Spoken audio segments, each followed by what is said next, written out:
उसके घर में प्रवेश करेगा। इसलिए नियम बनाया। कौन से दिन का? शनिवार। लक्ष्मी जी बोली नारायण आपने तो एक दिन का वार लिख दिया, शंकर जी ने 7 वार बनाए हैं, रविवार, सोमवार, मंगल, बुध, गुरु, शुक्र और शनि। ये शिव जी ने बनाया। अब एक दिन आपने अपना बना लिया, बाकी के दिन अगर कोई इस पीपल के वृक्ष के नीचे आएगा और यहां तो दरिद्रता बैठी है तो उसका क्या होगा? भगवान नारायण बोले सुन दरिद्रता, तेरे से एक विनती है, अगर कोई भी मनुष्य इस पीपल के पेड़ के नीचे अगर 7 दिन में आता है और उसके हाथ में अगर कोई सामग्री होती है तो तू उसके घर में प्रवेश नहीं करेगी। पेड़ के नीचे चींटी को डालने के लिए आटा ले जाओ, पर खाली हाथ पीपल के वृक्ष के नीचे कभी मत जाओ, कभी नहीं जाओ। खाली हाथ जाओगे तो दरिद्रता तुम्हारे घर में प्रवेश करेगी। दरिद्रता उठकर खड़ी होकर बोली नारायण तुमने अपनी मनमानी करी है, एक दिन मुझे भी मेरा चाहिए। भगवान ने कहा बोल कौन सा दिन चाहिए? दरिद्रता कहती है रविवार के दिन इस पीपल के वृक्ष के नीचे मैं दिन भर नृत्य करूं, इसमें रहूं, और जो यहां आए रविवार को मैं उसके घर में प्रवेश करूं। भगवान ने कहा ठीक है। दरिद्रता रविवार का दिन एक ऐसा दिन रहेगा जिस दिन तू इस पीपल के वृक्ष के नीचे नृत्य करेगी और जो आएगा इस पीपल के वृक्ष के नीचे तो उसके साथ प्रवेश करेगी। मैंने तुझे वर दिया। इसलिए हमारे यहाँ केवल पीपल का वृक्ष अगर दीवार में भी लग जाता है ना, किसी की फैक्ट्री की दीवार में, किसी के घर की दीवार में पीपल का वृक्ष अगर लग जाता है, पीपल का पौधा लग जाता है, उसको कितना भी तोड़ लो वो वापस लग जाएगा। फिर तोड़ोगे फिर लग जाएगा। अगर पीपल के पौधे को तोड़ना है तो केवल रविवार का दिन एक नींबू, एक मिर्ची और बमूल का कांटा, ये 3 चीजें रखने के बाद में आधे घंटे बाद रविवार के दिन पीपल के पेड़ को उखाड़ कर फेंक दो। दूसरी बार कभी पीपल दीवार में लगता ही नहीं है, कभी नहीं लग सकता। केवल एक रविवार का, केवल एक संगीत, इतवार का।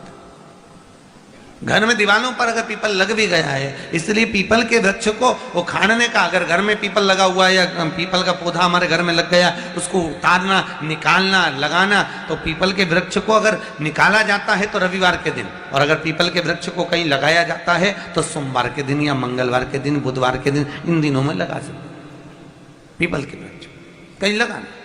शनिवार का दिन एक ऐसा दिन होता है जिस दिन पीपल के वृक्ष को कहीं जाकर लगाया नहीं जाता, क्योंकि शनिवार के दिन पीपल के वृक्ष के नीचे लक्ष्मी रहती है। हम अपने हाथों से अगर पीपल का वृक्ष किसी दूसरी जगह पर शनिवार को रोपित करते हैं तो हमारे घर की लक्ष्मी अपने घर से छिन्न होकर चली जाती है।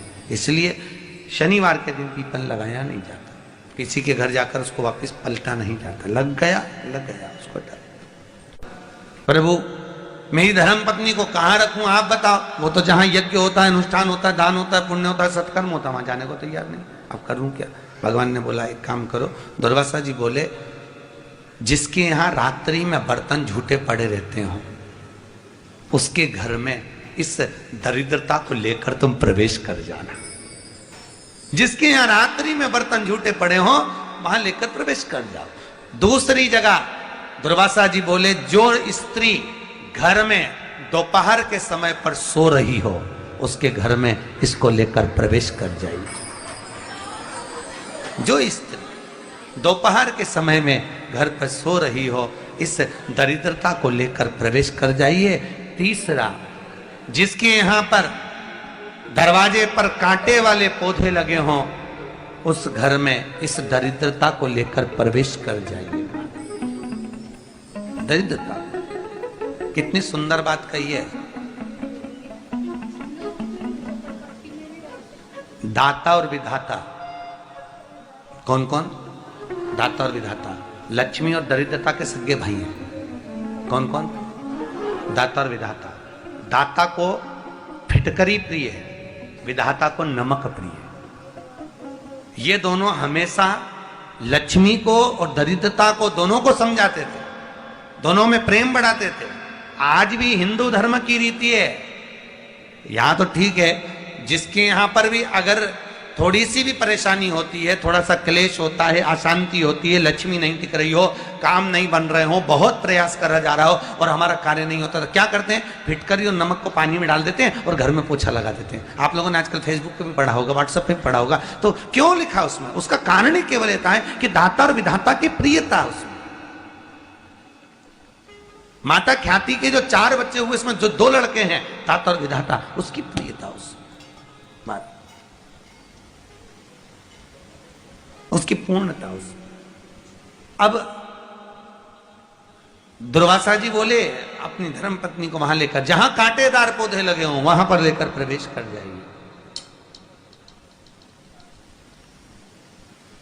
कांटेदार पौधों में उस दरिद्रता का निवास हो गया। पीपल के पेड़ के नीचे हम लक्ष्मी जी के साथ शनिवार के दिन आपसे मिलने के लिए आए हैं। शनिवार के दिन जो पीपल के वृक्ष के नीचे दिया लगाएगा, उसके घर में कभी संपदा की कमी नहीं होगी। सारे दिन पीपल के वृक्ष के नीचे हमारा निवास होगा। आज भी नियम है, जिसको शनि लग जाता है, एक काजल की डिब्बी ले लो और काजल की डिब्बी को 21 बार उतार कर उसको एकांत में जाकर, जंगल आदि में एकांत में किसी पेड़ के नीचे इतना सा खड्डा खोद कर उसमें काजल की डिब्बी को डाल दो और मिट्टी से पूर दो, उस व्यक्ति का शनि समाप्त हो जाता है। काशी विश्वनाथ का नाम लेकर काजल की डिब्बी को 21 बार उतार कर अगर काशी विश्वनाथ का नाम लेकर शनि वाले व्यक्ति को अगर पेड़ के नीचे दबा दे, शनि समाप्त। शनि उसको शनिवार के दिन जो पीपल के वृक्ष में सरसों के तेल का दीप लगाता है, उसको शनि कभी परेशान नहीं करता। एक बात हमेशा ध्यान रखिएगा, मान लो अगर कोई भारी रोग ऐसा शनि महाराज के कारण हो गया हो, अच्छे काम करते करते उल्टे हो रहे हैं, होते हैं किसी किसी के साथ में, विपरीत परिस्थितियां आ जाती है, अच्छा करने जाओ बुरा हो जाता है, अच्छा कर्म करने जाओ बुरा हो जाता है। तो पीपल के वृक्ष की जो छाल होती है, छाल देखिए, पीपल के वृक्ष में जो छाल लगी होती है, उस छाल को घिसकर चंदन बनाकर भगवान शंकर का स्नान कराकर, अभिषेक कराकर, पूजन कराकर, पूजन कराने के बाद में पिपलेश्वर महादेव का नाम लेकर, कौन से महादेव?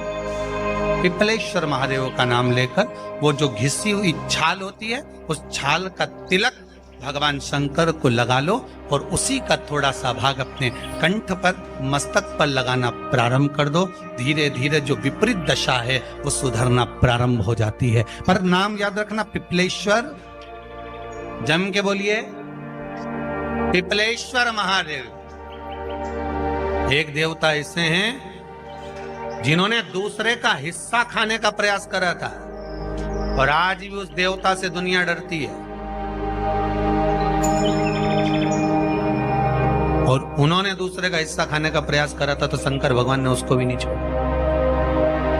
कौन से देवता? वो बाल्टी में हर शनिवार को आते हैं आपके यहाँ। कौन से? शनि देव।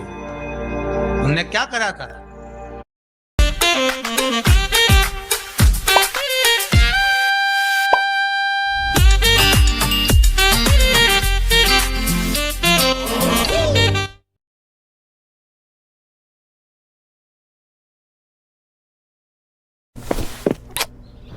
मम्मा।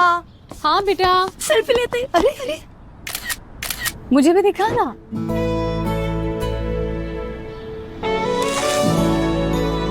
I'm tired of filters now. बेटा 5 सेकंड लगते हैं फिल्टर लगाने में और बस 5 सेकंड एक अच्छी आदत डालने में। साफी, अब tablets, wow! Take 5 seconds for yourself, 5 seconds for a better and glowing skin. Hamdard Safi tablets, the original blood purifier.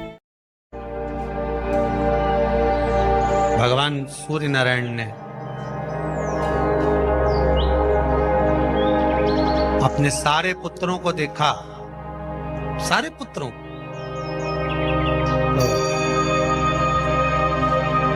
सारे पुत्रों को देखकर आज मेरे सूर्य नारायण भगवान बड़े सुखी, बड़े प्रसन्न। मेरा पुत्र शनि भी श्रेष्ठ है, मेरा पुत्र यम भी श्रेष्ठ है, सब ठीक है। आज भगवान सूर्य देवता ने अपने पुत्रों को बुलाकर कहा, आज मेरा मन कर रहा है कि मैं सारे लोगों का राज्य अपने पुत्रों को बांट दूं, सबको अपना अपना हिस्सा दे दूं। शनि महाराज जी को भी हिस्सा दे दिया गया। अब जब शनि महाराज जी को हिस्सा दे दिया तो शनि महाराज जी संतुष्ट नहीं हुए। दुनिया में ऐसे लोग बहुत सारे हैं जो संतुष्ट बहुत कम हो पाते।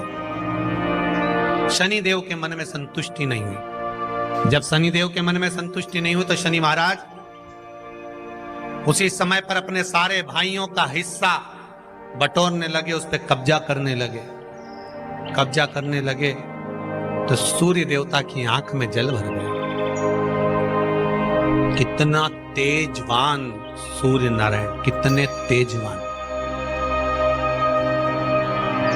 कितना तेज भगवान सूर्य के पास में था।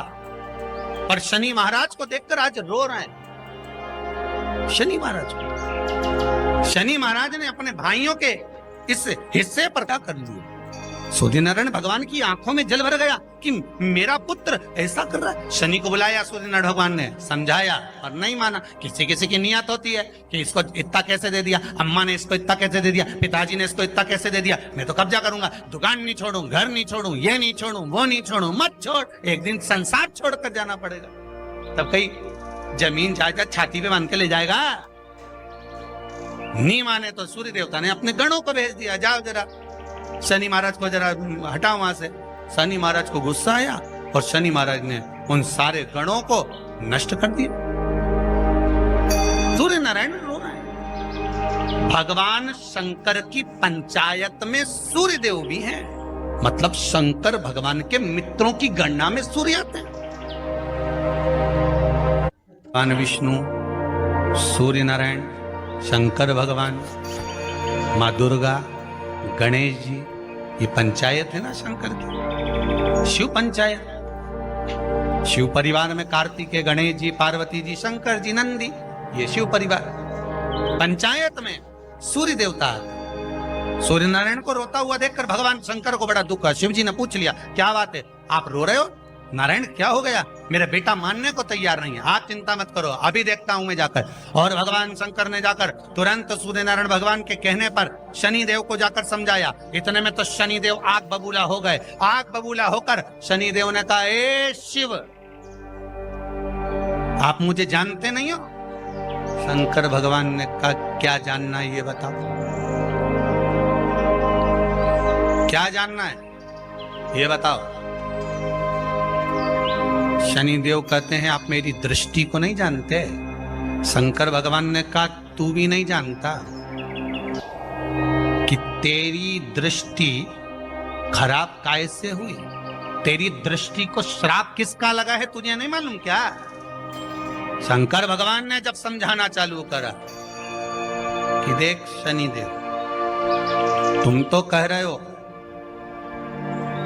तुम तो बोल रहे हो कि मेरी दृष्टि नहीं जानते। हम जानते हैं आपकी दृष्टि, मना नहीं है, जाना, पर आप नहीं जानते क्या? शिव जी जानते हैं। शिव जी ने कहा, मैं सब जानता हूं। आपका विवाह करा सूर्य देवता ने, आपकी पत्नी घर में आ गई, आप अपनी पत्नी को देखते तक नहीं थे, इसलिए आपकी धर्म पत्नी ने आपको श्राप दिया कि जिस पति ने मुझ पर दृष्टि नहीं डाली, मेरे वो पति की दृष्टि कुदृष्टि हो जाए, जिस पे डालेगा वो बर्बाद हो जाए। शनि महाराज ने कहा, आप मेरी पत्नी की याद मत दिलाओ। शंकर भगवान बोले, ए शनि, फिर समझा रहा हूं, हिस्सा छोड़ेगा कि नहीं छोड़ेगा? शनि बोले, नहीं छोड़ूंगा। शंकर भगवान ने उठाया, पीपल के पेड़ के नीचे ले गए और पीपल के पेड़ के नीचे शनि महाराज को उल्टा लटका दिया। 19 साल तक शनि महाराज को पीपल के पेड़ के नीचे शंकर जी ने लटका के रखा। अब बोल, 19 वर्ष तक शनि महाराज पीपल के वृक्ष में, पीपल की जड़ पर बंधे रहे, बोले ही नहीं, शिव टंगे रहे। अब दूसरे का हिस्सा खाने वाले को जब शनि महाराज जैसे के लटका दिया भोलानाथ ने, तो तुम कहीं लगो रे लाइन में? मेरा विचार तो करो। 19 वर्ष तक शनि महाराज लटके रहे, तब 19 वर्ष नेत्र बंद कर कर शनि महाराज ने शंकर की आराधना करी कि दुनिया में कोई ऐसा नहीं जो मुझे उल्टा लटका दे, केवल एक यही है जिनने मुझे लटकाया है। तो 19 वर्ष तक तप करा तो शंकर जी प्रसन्न हो गए। धर्म को हटाकर पार्वती को लाए, साथ में आशीर्वाद दिया, शनि महाराज को खोला। वर मांगो, तुम्हें क्या चाहिए, मांगो तुम्हें क्या चाहिए। शनि महाराज ने कहा मांगूंगा कुछ नहीं, आप वर दे दीजिए। शंकर जी ने कहा मैं तुम्हें दंड अधिकारी बनाता हूं कि आप अच्छे और बुरे का दंड दोगे, आप अधिकारी बनकर बैठोगे, मेरा आशीर्वाद तुम्हारे साथ में। दंड अधिकारी भगवान शंकर का एक अवतार है पिपलाद अवतार। पिपलाद अवतार जब दधीचि ऋषि की अस्थियां चली गई, उनकी धर्मपत्नी सुवाच ने देखा मेरे पति को मार दिया गया, मेरे पति की अस्थियां ले गए राक्षसों का संहार करने के लिए, उनकी अस्थियां लेकर चले गए, मेरा पति चले गया। सुवाच गर्व से थी, मरना चाहती थी, प्राण छोड़ना चाहती थी। शिव जी ने देखा ये तो अग्नि के ऊपर चढ़कर अपनी देह त्याग रही है। शंकर भगवान ने आकर कहा रुक जा सुवाच, रुको, तुम्हारे गर्भ में बच्चा है, तुम्हारे गर्भ में बच्चा है, वो बच्चा मर जाएगा। अब इस बच्चे को जन्म देकर भी क्या करूं? नहीं पिता, तुम्हारे गर्भ में जो बच्चा है वो महाज्ञानी है। तुमने मुझसे प्रसाद के रूप में मांगा था, कहा था शिव जैसा पुत्र होना चाहिए, तो क्या तुम शंकर को नष्ट कर दोगे? मैं शंकर को जन्म दूंगी। सुवाच ने 2 पत्थर उठाए, अपने गर्भ पर मारना प्रारंभ करा, गर्भ पर मारा, बच्चे ने जन्म लिया। बच्चा 7 महीने का था। उस बच्चे को उठाकर पीपल के कोटर में रख दिया। पीपल की कोटर, एक गिलहरी पीपल के फल को लेकर आती थी, पिपलाद के मुंह में देती थी। शिव का एक, इसलिए शंकर का नाम ही पिपलेश्वर महा। शिव का एक अवतार पिपलाद के रूप में हुआ है।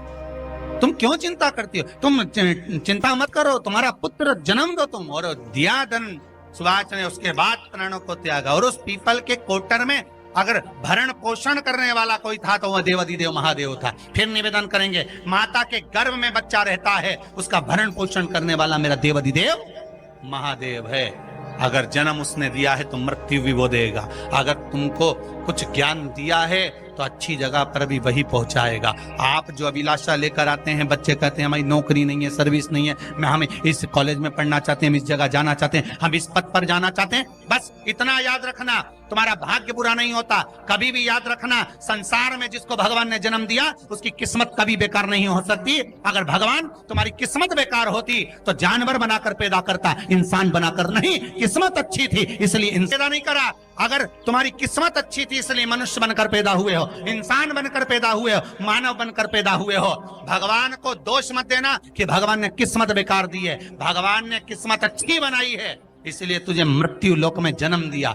भगवान ने भाग्य अच्छा बनाया, इसलिए तुझे शिव महापुराण की कथा सुनने का मौका दिया।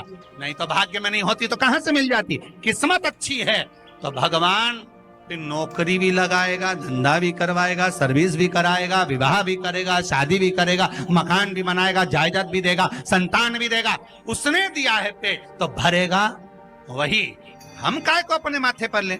मैंने इतनी पढ़ाई कर ली, मैं इंजीनियर हो गया, मैं ये बन गया, मैंने तो ये कर लिया, उसके बाद भी मैं घर में बैठा हूं, मेरा छोरा घर में बैठा, इतना पढ़ने के बाद बैठा। जन्म उसने दिया है, भाग्य उसका है, किस्मत उसकी है, तो कहो उसको कि शंकर का भजन कर, मंथन करे, मक्खन निकलेगा और घी भी जरूर बनेगा। हारना मती, जब तेरे 3.5 करोड़ बार गिनती मत करना, गिनती वो करेगा। तू तो भज, तू कुबेरेश्वर का स्मरण कर, तू महाकाल का स्मरण कर, तू काशी विश्वनाथ का स्मरण कर, तू महाकाल राजा का स्मरण करके तो देख। शिव का भजन कर, 1 लोटा पानी ले जाकर रोज चढ़ा शंकर जी के मंदिर में जा। शिव से भजन करने में क्या देरी, नहीं जा सकता शिव मंदिर में जाने में। बच्चों को अगर शर्म आती हो तो बेलपत्री के पेड़ के नीचे पानी चढ़ाया, वो भी नहीं कर सकता तो पीपल के पेड़ के नीचे चढ़ाया, वो भी नहीं कर सकता तो आंवले के पेड़ के नीचे चढ़ाया। पर कहीं जुड़ तो सरी, एक बार साध तो सरी, पकड़ने का प्रयास तो करो परमात्मा। भगवान देवादिदेव महादेव को जल चढ़ाते हैं, उसके 5 अलग अलग तरीके हैं। बहुत सावधानी से सुनना कथा, आपकी और हमारी जिंदगी की सार्थकता को सिद्ध करने वाली कथा। आज पंजाब की इस पवित्र भूमि पर अगर यह प्रसंग निकला है तो इसको आप अगर सुनेंगे तो आपका जीवन सार्थक होगा। शिव जी को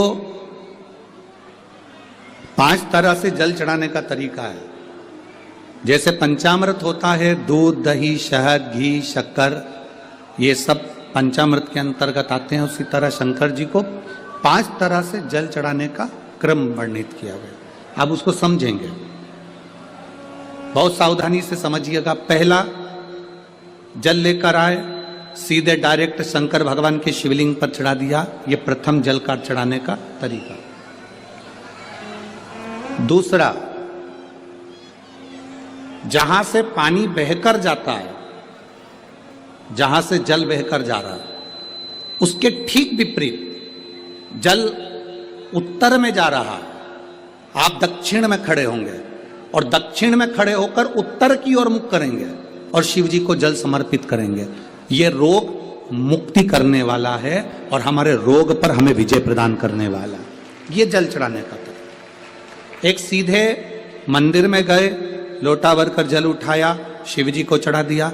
दूसरा जल, जहां से पानी बहता है, शिव जी का चढ़ा हुआ जल जहां से बहकर जाता है, उसके ठीक विपरीत में शिव जी का जल इधर जा रहा है तो तुम यहां खड़े हो, तुम यहां बैठो, यहां मत बैठना, यहां मत बैठना, इधर बैठो। अगर रोग का निवारण है तो यहां बैठकर। तीसरा, अशोक सुंदरी से जल चढ़ाते चढ़ाते शिवलिंग तक लेकर जाना और शंकर भगवान के शिवलिंग पर पूर्ण जल समर्पित करना।